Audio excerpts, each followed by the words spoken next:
Hello friends, कैसे हैं आप सभी लोग। आप सभी का स्वागत करता हूं फिर से अपने चैनल नॉलेज बाई जी पर। गाइस, आज हम इस वीडियो में एक और नए लीगल टॉपिक के बारे में डिस्कशन करेंगे, जो कि हमारा भारतीय न्याय संहिता के अंदर दिया गया एक टॉपिक है और एक रिलेवेंट सेक्शन है। ये जो टॉपिक है ये रिलेटेड है जर्नल एक्सेप्शन पर। जर्नल एक्सेप्शन हमारे भारतीय न्याय संहिता में दी गई हैं, जिसमें कि अगर कोई व्यक्ति उन जर्नल एक्सेप्शन में आता है तो कानून की नज़र में वह अपराध नहीं होगा और उसे जो है अगर किसी भी तरीके से फंसाया भी गया है तो उसे बाइज्जत बरी कर दिया जाएगा।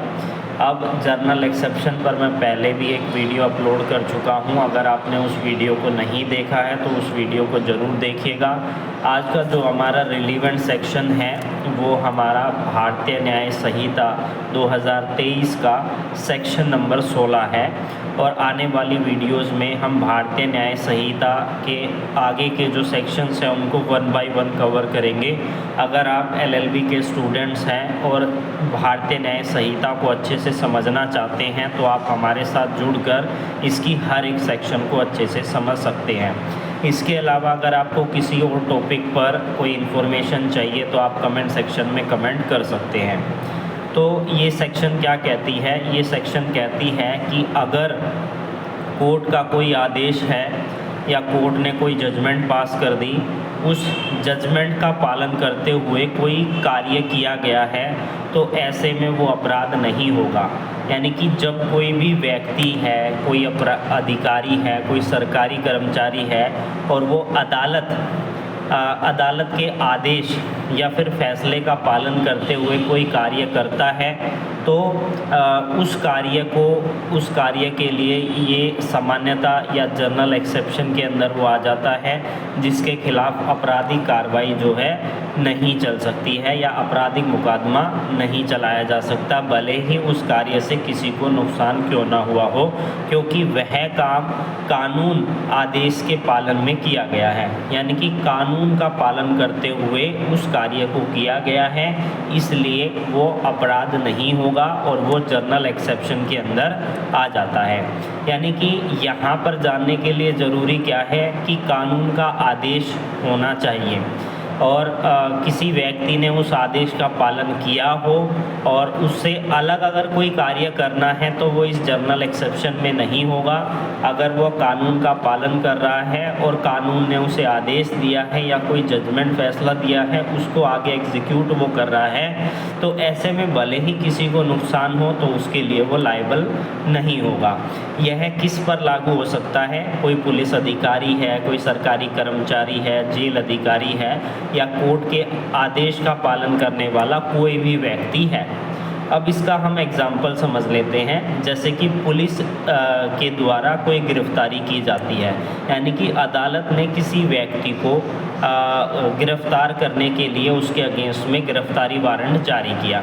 अब पुलिस क्या कर रहा है? उस आदेश का पालन कर रहा है जो कोर्ट ने दिया है, जो कोर्ट का ऑर्डर है उसका पालन कर रहा है। अब वह व्यक्ति पुलिस पर गलत तरीके से अरेस्ट करने के लिए मुकदमा नहीं कर सकता है, क्योंकि कानून ने या कोर्ट ने उसे आदेश दिया है। सेम एग्जांपल हम ले सकते हैं, किसी की प्रॉपर्टी को अटैच करने के लिए कोर्ट ने ऑर्डर दिया है। अब ऐसे में जो व्यक्ति कोर्ट के ऑर्डर का पालन करते हुए किसी व्यक्ति की प्रॉपर्टी को अटैच करता है तो वो जर्नल एक्सेप्शन में आ जाता है और उसके अगेंस्ट में कानूनी कार्रवाई नहीं की जा सकती। इसमें महत्वपूर्ण बातें जो आपको जानना ज़रूरी है वो यह है कि आदेश कानूनी रूप से जारी किया गया हो। कोई व्यक्ति अपने ही खुद के अनुसार किसी के अगेंस्ट ऐसा नहीं कर सकता बिना कानून के आदेश के, बिना कोर्ट के आदेश के, बिना कोर्ट की जजमेंट के। यानी कि कानून के द्वारा दिया गया आदेश होना चाहिए, ऑर्डर होना चाहिए।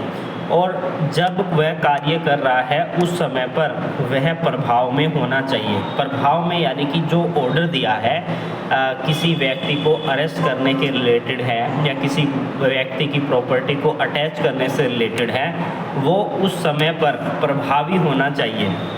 इफ़ेक्ट में होना चाहिए। यानी कि क्या पता वो ऑर्डर ही एग्जिस्ट ना कर रहा हो, वो बहुत पुराना ऑर्डर हो, वो एक्सपायर हो चुका हो और उसके बाद भी आप उस ऑर्डर का हवाला देते हुए कोई सरकारी अधिकारी आपको अरेस्ट कर रहा है, तब वो जनरल एक्सेप्शन में नहीं आएगा। ये चीज़ आपको ध्यान रखनी है। कार्य बिल्कुल उसी आदेश के अनुसार किया जाना चाहिए जो आदेश दिया है। एक्स्ट्रा कोई फोर्स का इस्तेमाल ना किया जाए, या दिया कुछ आदेश है लेकिन कर कुछ रहे हैं, यानी कि गिरफ्तारी का वारंट निकाला गया है, गिरफ्तारी के वारंट के साथ साथ प्रॉपर्टी भी सीज की जा रही है, ऐसा नहीं किया जा सकता, तो वो जनरल एक्सेप्शन में नहीं आएगा। तो आज हमने इस वीडियो में सेक्शन नंबर 16 जो कि भारतीय न्याय संहिता 2023 की है उसके बारे में समझा। इसी तरीके से आप हमारे साथ जुड़कर डेली एक इम्पोर्टेंट सेक्शंस को समझ सकते हैं और हमारे साथ जुड़कर अपनी रिवीजन अच्छे से कर सकते हैं। फिर मिलेंगे नए वीडियो में, तब तक के लिए धन्यवाद।